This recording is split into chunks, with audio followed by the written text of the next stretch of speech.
Hello everybody, this is Hypercold64 and welcome back to Let's Play Super Mario Galaxy for the Nintendo Wii. In the last episode, we covered what we could do right now in the fountain, and in this episode, we will finally be facing the first Bowser boss of the game. So let's get into it. Bowser's Star Reactor. Alright, let's do it. And once we actually get into this galaxy, you guys might hear another familiar tune from another old Mario game. I think I'll let you guys listen up on the music. But anyway, Fiery Stronghold.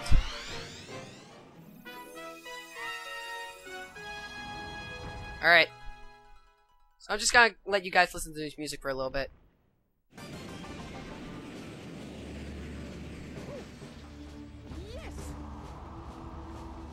If you couldn't tell by now, it's the Bowser World theme from Super Mario 64. As this is the true successor to Super Mario 64. But anyway, this is the first Bowser level of the game. So yes, we will be facing Bowser in this level. And it's full of a lot of crazy twists and turns and certain gimmicks that actually make it very unique. Like these flood machines that shoot up fire. That's lovely. And it sort of gives you that Super Mario 64 feel because particularly these levels do like something out of Super Mario 64, only it's more modernized. Anyway, head up here. As you can see, those walls, as you can see, if the wall is going down, the gravity is going down. If the arrows are going up, the gravity is going up. Keep that in mind for later.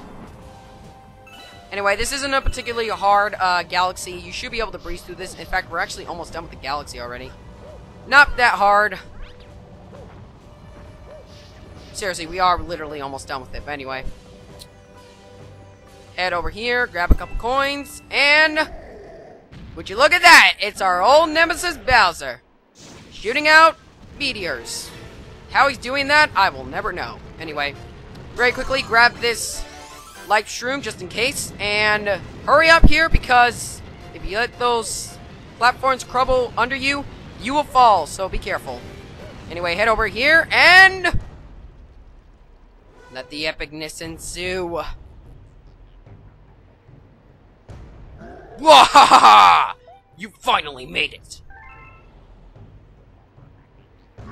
Just in time for me to stomp you into space bits!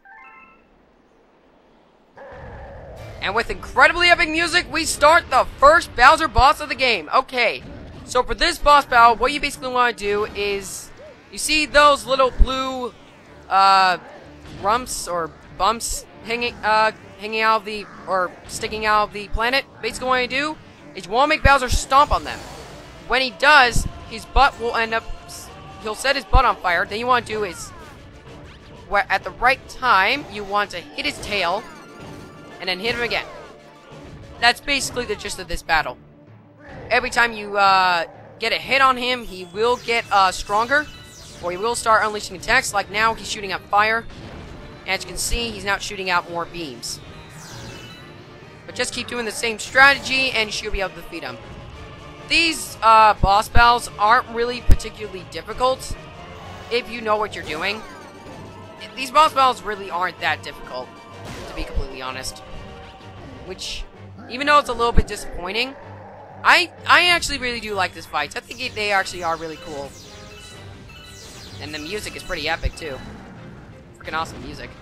I seriously do love the soundtrack in this game. The Galaxy team really did an amazing job on the soundtrack.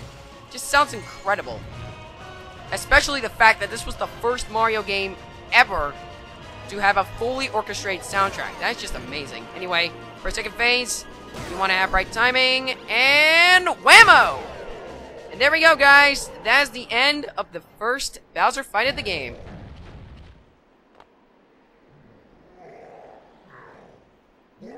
What? How? Foolish Mario. My plan is too far along now. You really think you can stop me? Oh, don't do it! Oh, he escaped. Just like in every other Mario game. Well, he's Mario 3D platformer. Anyway. There it is. Let's go ahead and grab it! So with us kicking Bowser in the butts, and apparently him teleporting, we got a grand star!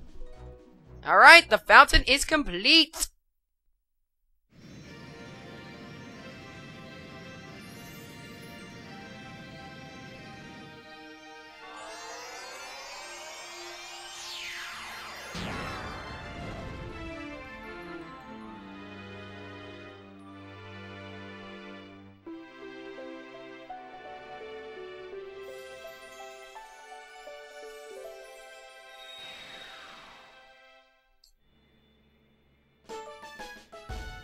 Sweet. Alright, so that galaxy's completed, and we are done with the fountain for now. And we have a ton of galaxies unlocked, because apparently I like to do stars ahead of time. Alright, now let's see what Rosalina has to say now. You rescued another grand star, and power has returned to another dome in the back of the observatory. I still don't think we have the star power we need to fly the observatory through the universe. The villain who kidnapped your special one took her far from here, to the center of the universe. Once our star power is restored, the observatory will be able to go there. Then you can reunite with your special one. Might I just say something right here? This music is so soothing. I love this version of the song. It's so soothing. It's so awesome. Anyway, guys, now that we're finally done with the Fountain Dome, first thing I'm gonna do is figure out if there's any, nope, doesn't look like it. Alright, well, actually, let me just check. I wanna check if there's, any more stars that we can get.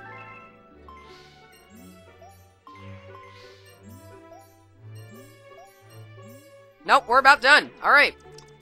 So, with that, with, the fountain finally done, and everything that we can do in the fountain done, we are now gonna be heading off to the third dome of the game, the kitchen. That actually has some very recognizable galaxies and bosses in here. Then again, lots of the galaxies in this game and bosses are pretty recognizable because this game is just such a classic. Oh, we have discovered an enemy base in the region. We can only hope they are not misusing the power of that poor grand star. Seriously, why would he think that? They are our enemies. Why would you? Anyway, let's head up to the next galaxy of the game. The Beach Ball Galaxy. Let's go. Alright. So, go ahead and off here. Suck in treasure. Oh man. This level is more of an open galaxy than a straightforward galaxy, like most of them have been. What we basically have to do here is we basically have to collect all the star pieces that are underwater. As you can see, there are a ton of penguins here. These are the first appearance of penguins in the game. At least I believe so. The students are distracted by the sparklies. That's kind of funny how they call them sparklies. Anyway, what we want to do is we basically want to head on here. Oh yeah, and this is the first introduction, I believe, of swimming. Or actually, is it? No, it isn't actually. I think I'm trying to think. No, we actually never experienced swimming. Okay, basically swimming in this game, you press the A button when you're on water to swim. As you can see, you have a limited air supply like you did in Mario 64 and Mario Sunshine. So you might want to be careful about that. And after I get this star piece right here, if you shake the Wii remote, you can actually like swim very, very, very fast. It's actually probably the most efficient way to actually swim, actually. And these are not called star pieces, they're star chips. My bad. Anyway, there are 3 more that we need to collect, and all of them are underwater, so don't go above ground when you go underwater, because you won't find any star chips up there. Yeah, I really do like this galaxy. The swimming mechanics in this game are definitely very well done. They definitely did nail them down in this game. I really like the swimming in this game. They're very nice. Nintendo is really good at everything like they do. I mean, the swimming mechanics are awesome. They always do great with visuals. And most importantly, they always do great with gameplay. It's just really awesome. Of course, some of their choices in, like, their previous years, like in the 90s, weren't really the best. Like, making Mario, like, putting Mario in an educational game and having other people make Mario games for them. Hotel Mario!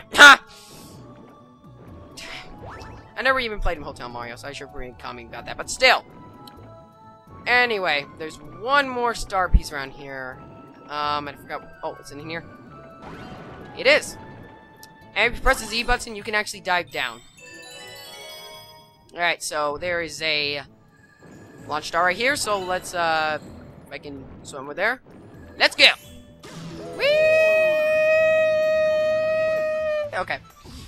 Alright, so what we want to do is we want to, for a little extra here, we want to hit this coin there. And get all these notes. And we have a remix theme of the underwater theme from Super Mario Brothers. Speaking of Super Mario Brothers, just recently today, or just a little bit earlier today, I was actually recording footage of Super Mario Brothers. Not for a Let's Play, however. It's actually for something that I'm going to be actually trying out very soon. And I'm going to go ahead and say right now, I am thinking about getting into doing video game reviews. Because, well, I've seen a lot of video game reviewers online, and to be completely honest, I think they're very interesting. Obviously, the ones that I've watched the most are K-Wing's reviews and Wii Viewers reviews. And I want to see if I can try and do reviews of my own. And the first game I'm thinking about doing is Super Mario Brothers. I recorded some footage today for that, but unfortunately I died, and I didn't really do a good job. So, I'm not exactly done with the footage yet. I'm not promising it will get done, but I am thinking about doing video game reviews. Anyway, we got a regular star. Okay guys, so I'm doing a post-commentary for this part because the commentary I originally did wasn't very good, and the commentary's kind of old. So we're going to go ahead and do one more star in this episode, and that is the passing the swimming test star, and that made no sense. In this star, there is a golden shell that we have to get, and this golden shell actually gets you a star. So we're going to go ahead and do it right now, and while this star is actually going on, I'm just going to go ahead and talk about what I've been doing recently. More recently, I've been playing some Team Fortress 2 on my mom's laptop, and yeah, I don't think I've told you guys this before. I actually do play TF2, and it's the only real first-person shooter I really play, and it is a really fun game. I really do like TF2, so I recently finished, like, my first actual mission in Man vs. Machine, and man, right when you get, like, to, like, the 4th or 5th, like, wave, it gets so difficult. It's, like, so hard. It's like the robots keep coming at you, but I was lucky enough to actually finish an actual mission, and it was fun. Anyway, there's the shell. We basically steal it from a penguin. Way to go, Nintendo, for teaching us how to steal. Anyway, I've also recently watched Wreck-It Ralph in theaters, finally, and it was amazing. I loved Wreck-It Ralph. It was such a good movie. So great. Yeah. I just loved all the little video game references they added in, and even Mario wasn't in it. It still was pretty freaking amazing. And the cool thing about the movie is that they didn't stray too far away from the actual story. Like, they didn't go too far with the video game references, that they strayed away from the story, which I thought was really nice. It did a really good job at balancing the story with all the cameos from all the other video games. So, I thought it was a great movie. If you guys haven't checked it out yet, you might want to check it out soon, because it might go out of theater soon, so I haven't watched it yet, go check it out. And I didn't see it in 3D, so don't ask. Anyway, we got a regular star. Back to live commentary. For the last few minutes of this episode, we are going to read the first chapter of the storybook in Rosalina's library. Now, while this might not seem important, it does have some interesting backstory to it. It does have some interesting things in it. So, this is where I'm actually going to be doing my outro for this episode, because after I'm done reading, I'm going to be ending the episode. So, in the next episode, guys, we will be doing more Galaxy stuff. So I will see you guys next episode. That was a terrible outro. This is Epical64 signing out. Let's end off by reading a book. Ooh. Let us begin.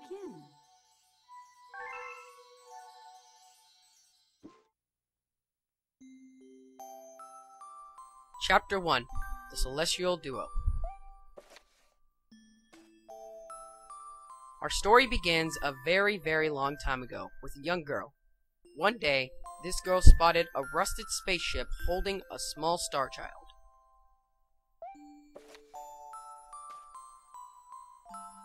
"What's your name? Are you lost?" the girl asked the star child. "I'm Luma, and I'm waiting for Mama. She's coming for me on a comet," said the star child, who had been waiting day and night. "Don't worry, I'll wait with you," the little girl promised Luma.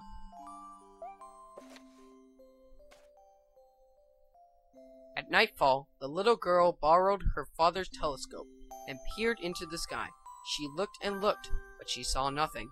Hours turned into days and then years, but still the sky revealed nothing. Finally, the little girl sighed and said to Luma, "If we stay here looking much longer, I'll be an old lady soon." But then she had an idea. "Why don't we go out there and find your mother ourselves?" The girl and Luma fixed up the rusty starship, and then the two set sail into the starry sky. And this is how the search for the celestial mother began.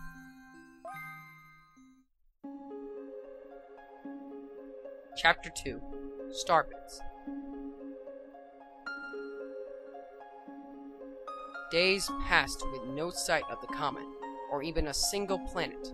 Instead, asteroids extended for as far as the eye can see. "If I had known it was going to take this long, I would have packed more jam," said the little girl, above the rumble of her belly. Before they left, she had packed all the essentials: telescope, butterfly, net, stuffed bunny, bread, milk, jam, and apricot-flavored tea. But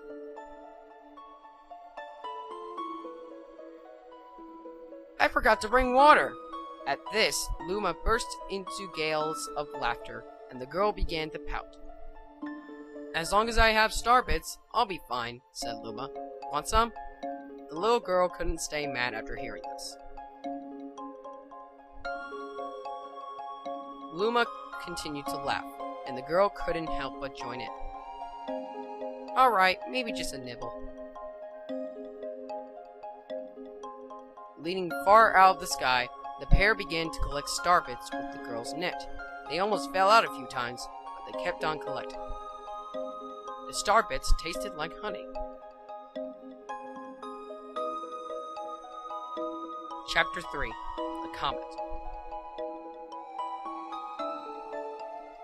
A beam of light pierced through the ship's window. Thinking it was the morning sun, the girl peered through the window, only to find a turquoise blue comet shimmering at her. The little girl shook the sleeping Luma awake and shouted excitedly, "We have to get to that comet!" The pair descended on the comet and found that it was made of ice. They looked high and low, but Luma's mother was nowhere to be found. Exhausted, the little girl sat down with a flop, utterly unable to take another step. "Look!" Peering down at the icy ground where Luma was pointing, the girl suddenly noticed clusters of starbits encased in the ice. "Pretty good, huh? Finding starbits is my specialty," said Luma, beaming. "There's ice here, but it's so warm. I'll bet there's water here too." The two decided to stay on the comet for a while. Riding the turquoise comet, the pair continued their search for Luma's mother.